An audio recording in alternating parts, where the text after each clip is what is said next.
Morning. Good Hello. morning. Hello, hello. Welcome back. Welcome back to our not only to getting to unstuck, but it is Thriving Thursday, and we don't do these all the time. We only have a couple of these a month, so they feel actually very, very special because we get to dive into some things that we are not generally focused on Tuesdays, which is our Teamwork Tuesdays. So, welcome today. If this is your first time here, welcome to Getting Unstuck. This is a live conversation that is sponsored by Whole Human Coaching, and this is Whole Human Coaching. The team, our team, we work with individuals, with leaders and teams, and we help them reclaim humanity in their life and work. And that's what these conversations are always about. So if you are new here, we want to let you know that you can also go over to Whole Human Coaching and you can take our Wheel of Life assessment in case you're looking to find some direction for yourself. And we have some exciting things coming up on February 29th. We're going to be having our first live workshop, and it is going to be about the actual nuts and bolts of how and when to use a coaching conversation as a leader. So you're going to be able to find out more information about that in the next couple of days, and to sign up, seats are going to be limited. But in the meantime, today on Thriving Thursday, we are diving deep into our personal journeys. We've called today How to Make Sense of This Mess. And the word mess, I think of like, oh man, well, when my daughter was little and if she had spaghetti and there was tomato sauce everywhere, but where it was supposed to be, that's sometimes what life and work and even just waking up in the morning and what we face can feel like. So we're talking today about how we're each as individuals and as leaders, what we're doing to break free from the clutches of stagnation in various aspects of our own lives and in our leadership roles and in our thought processes. So we're going to be sharing today about some of the things that we're currently learning and working on, because it's important for us to be able to, I don't know, to do the work, to show that we're doing the work, and we are authentic people on an authentic journey as well. So let's go there. Carol, I think we want to hear from you first, or maybe someone else has something they want to say before we get into it.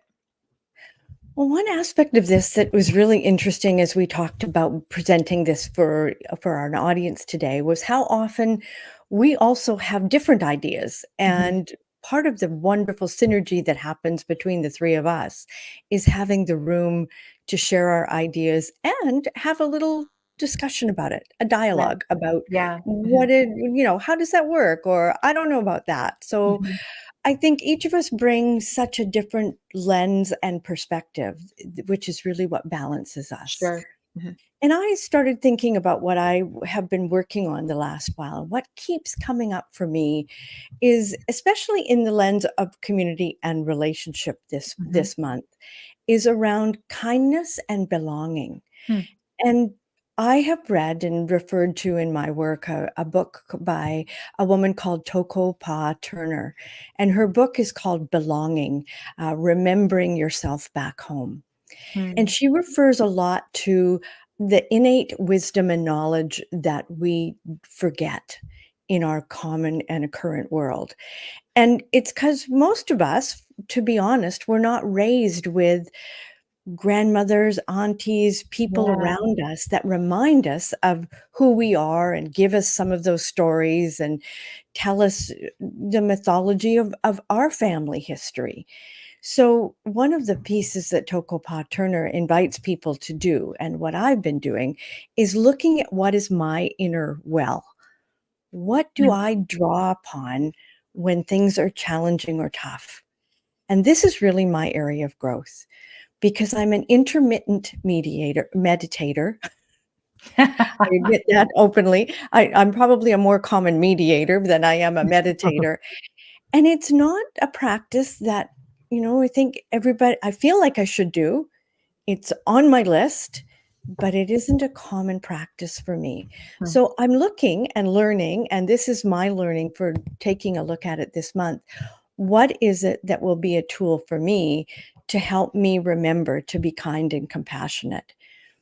Because kindness kind of seems to be lacking in the world right now. Yeah. And it isn't just Toko Turner that talks about belonging. There's a lot of writers right now who are looking at where is kindness in the world and how can we evoke that?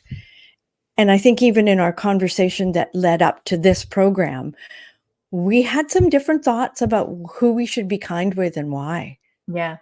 And, I have noticed that there is a polarity that's even existing within me about what's right and what's wrong. And that's not helping in my sense of who I am and where I belong. So it's been a real eye-opening I think a couple of months. It's been since December that it's really come into my heart and my mind is how do I exemplify compassion and kindness? And where am I really narrowing my judgment and starting to be pretty critical of people? Hmm. That's that's interesting. Carol, I'm curious to know, when you think about being compassionate and kind, like what does that evoke for you when you think about Well, either where you're at or what you want to see?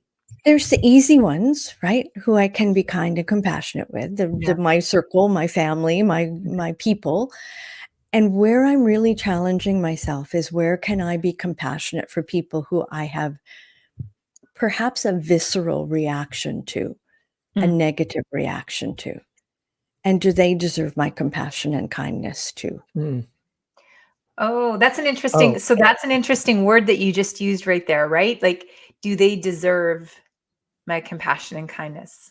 Mhm. And Hmm. who am I to judge? Well, yeah, the reason I say that is I think that that's because that's actually something that we've all used, whether we've said it out loud or not. That's a Mhm. qualifying statement that we internally have running probably in our Yeah, inner dialogue. yeah.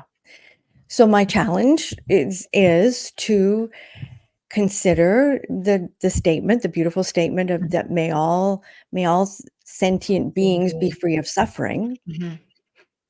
is that means all sentient beings, not just the Yeah, ones I pick. yeah, yeah. Hmm. Wow. Oh, go interesting. ahead, Colin. No, that's really interesting. I'll follow on from that when you're done. Absolutely, please It's do. interesting. Well, Yeah. I but because the word that you said that I thought was so key there was judgment, right?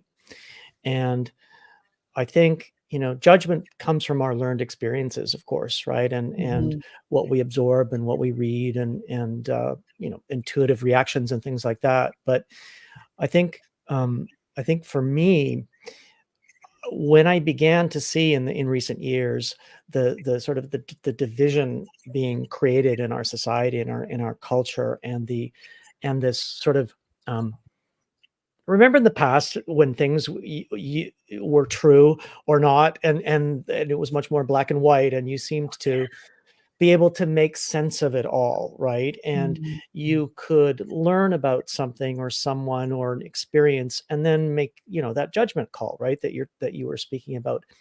Today, it feels as though there is nowhere to hold on to in um, right that for me anyway, I began to see the world kind of just like every reference point that I had in the past just kind of disappearing like quicksand beneath your feet or beneath mm, my feet.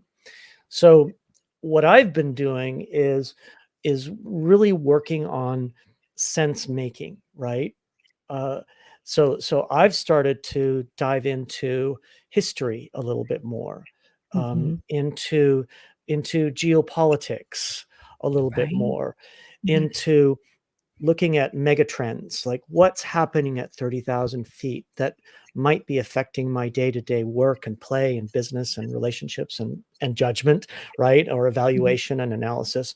And so how do you how do you put all of that through this filter of geopolitics and sense making and history? Because I think what's happened with social media and the last sort of 10 or 20 years that we've seen go by is that this erosion around information we used to receive. In the past, you would read the Globe and Mail and the Economist and a couple of Psychology Today, and you'd be all right. I'm in the know, right? And today, or watch the evening news or the morning news. Today, it just doesn't feel like that works anymore. To me, Mm. a lot of those sources of information that we used to get that felt trustworthy now feel like junk food. So, Yeah. um, it- so what I do, and maybe this is, it kind of goes back to our leadership toolkit and strengthening your sense of self, right? Mm. Within this swirling, changing times, right? And so I dive into books, I dive into videos, I dive into podcasts in those areas, long form podcasts. So Mhm. Mm. so stop the junk food, right? And also, there's so many words out there today that are tripwires and triggers, right? Well, we don't have to get into them here. We all know what they are, but but dive into what that really means. Where did it come from? What's the provenance? Right. And as I'm giving this idea of stop eating junk food and dive into a hearty, nutritious meal, really dive into what's important for you and Mm. around you and nearby you and right outside your front door, right? Mm. Um, so that's what I do to kind of ground myself in this world of miss, dis, up, down, left, right, center. I mean, it's just so Mhm. confusing. So yeah. Um, and What also question. Sorry. Well, I have a question about that. What Yeah. pulls you back to center, Colin? Because if you dive deep, sometimes you're in murky water. What pulls you to the surface? I suppose it's my mission, right? So Right. my personal mission of humanity, integrity, fearlessness, and freedom from suffering. I focus my energy and my light on my reading around Mm. those connective tissues, right? Um, Mhm. so I and I know it's so tempting, right, to to look at situations around us and they can easily pull you down and pull you in and Mhm. but are they serving you? That is that Mhm. deep dive, is that rabbit hole serving you, and is it serving others, or is it you, again, to the food analogy, sitting with a box of candy chocolates and just going for it, right? So Mhm. I try and do that. I try and say, what am I absorbing? Is it aligned to my mission and to our mission, to what Yeah. we're doing, and how can Yeah. I contribute? But also, if I'm going to go down that route on YouTube or whatever or X, Yeah. be aware that you're eating candies and you're not eating healthy, Mm. right? Sure. So Yeah. just that, know what you're consuming, know where Yeah. the know where the ownership of it is, know what the incentives are behind it, because um everything out there is such a product now, right? So make sure you're Mhm. buying the right stuff and making the right dishes and Mm. consuming and ingesting. But you're right, Carol. Rabbit holes are so easy to go down. I Mhm. am a daily meditator, and I have to say, um, I wasn't for 55 plus years, but last year something changed in me, and Mm. I I I love it. And Mhm. uh, if I don't have it every day, I feel like I'm missing a meal. So Right. Yeah. um, that's my sort of framework for sense making in this in this mess that we're Yeah. Yeah. in. Good Um, for you. yeah. Inspiring. Thank you, No, Colin. yeah, thank Yeah. you. Thanks for asking. Yeah. So, yeah, there's a lot there. Yes. There's a lot there. Um, I'm also a daily meditator. So, and I recognize and acknowledge the fact that it is the thing that has grounded me. It changed literally has changed how I show up in the world. And one of the things that meditation has done for me is it changed how I observe things. And so, which Mm. leads me to what I have been thinking and working on a lot is I am currently reading a book called Be a Revolution. And Ijeoma Oluo, and she wrote a book. She wrote the book, So You Want to Talk About Race, and whew, it's a lot of incredible insights. But I've been thinking a lot about what it looks like, and this is Black History Month right now, Mhm. and thinking about what that looks like for people of color in general in the world. And I was listening to, the author was interviewing another author in a YouTube video I was watching, and an interesting statistic came up. It said that 75%, three quarters of white people don't have friends of color, and that, Mm. but when they start work, often that is where they start to develop relationships with people of color. So, and Right. 91% of their social networks are not, 91% of our social networks are homogenous, generally, Mm.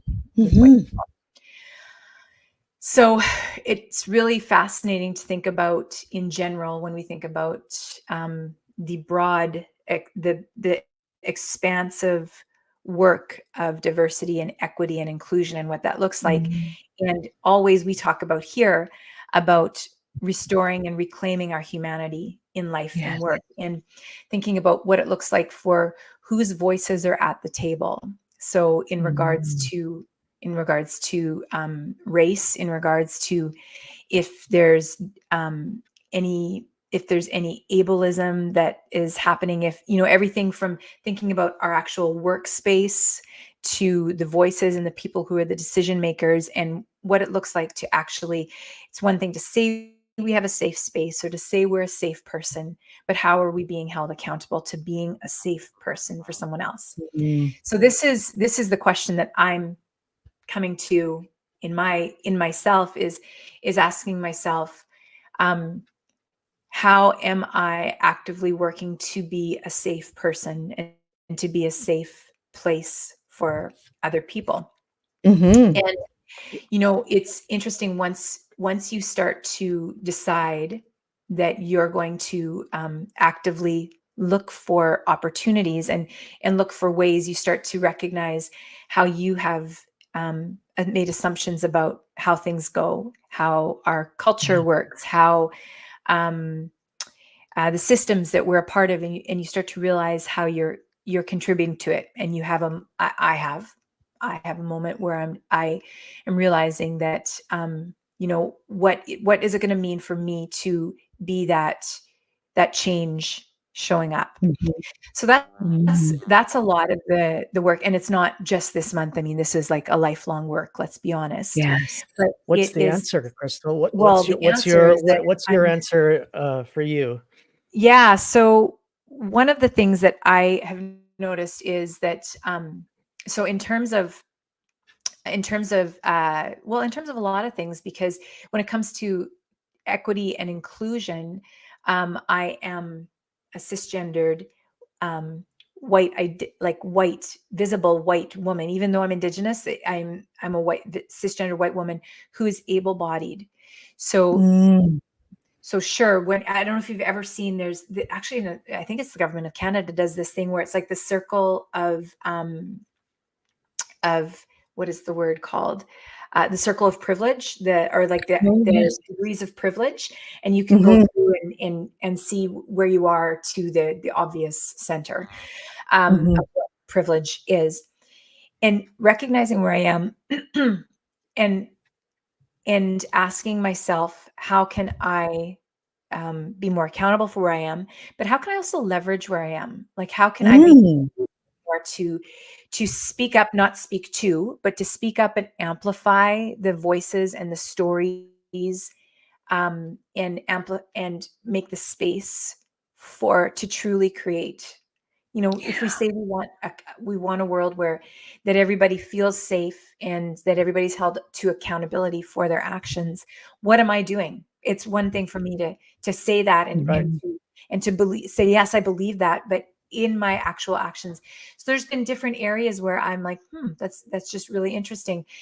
Are there assumptions that I've made? And there are a ton of assumptions that we make all the Yeah. time around equity in general. So that we just, you start to you start to tell yourself, and this comes back even to the meditation aspect, is that one of the things that happens in meditation, excuse me, is that you start to learn how to objectively recognize things, right? Like if Mhm. you're having a thought, you're like, oh, that's a thought, and you're not judging it. You're like, okay, a thought came in. That has that's serving me in my in my journey of growing and in solidarity. It's serving me because I'm starting to recognize things and be curious about that. Oh, that's interesting that was my default, or it's interesting that I've never noticed that before. Like when I go Yeah. into spaces, I remember, and I'll just kind of wrap with this. Um, this is actually just around ableism in general. I remember interviewing in a previous podcast that I had with a friend, interviewing a gentleman who started the oh the gap, when their accessibility ramps that stores Oh, can yes. have Mhm. right An assessment or audit. well, no, I think it's called, uh, Stop Gap, or some, Mm. oh, shoot, I'm sorry. Now we're My gonna have to apologies. I find it can't and put it on Yes, our site. exactly. Yes. Yeah, my apologies that um, his name is Luke, and he said something very profound about what it means for him to have something accessible. It means that he feels like he belongs there, because Mm. he's paralyzed. He's a paraplegic, and and or maybe it's quadriplegic. Sorry, I can't remember. My apologies. But the point is that he profoundly and so eloquently talked about what it was for something to be accessible for him, as someone who has been overlooked in those areas, and how Mm. he feels welcomed in that space, and he Right. feels like he can relax and he can bring Mhm. his best to that space. And Mm. the ultimate goal and gift that we can give someone else is for them to be able to feel safe with us, right? And so much of how we've been conditioned is to survive and to protect ourselves, and to assume that the way that we see it is the only way to see it.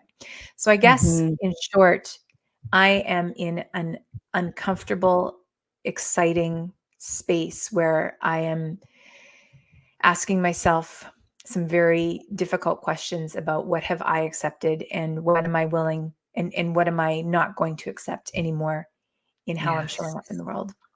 Ooh. Mhm. What I love about this is that each of us is still engaged actively in learning.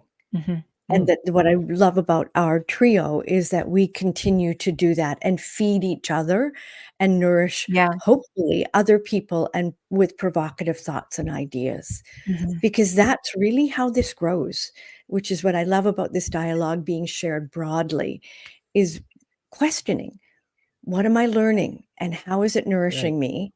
Yeah. And how am I sharing that so that others can learn from my learning?"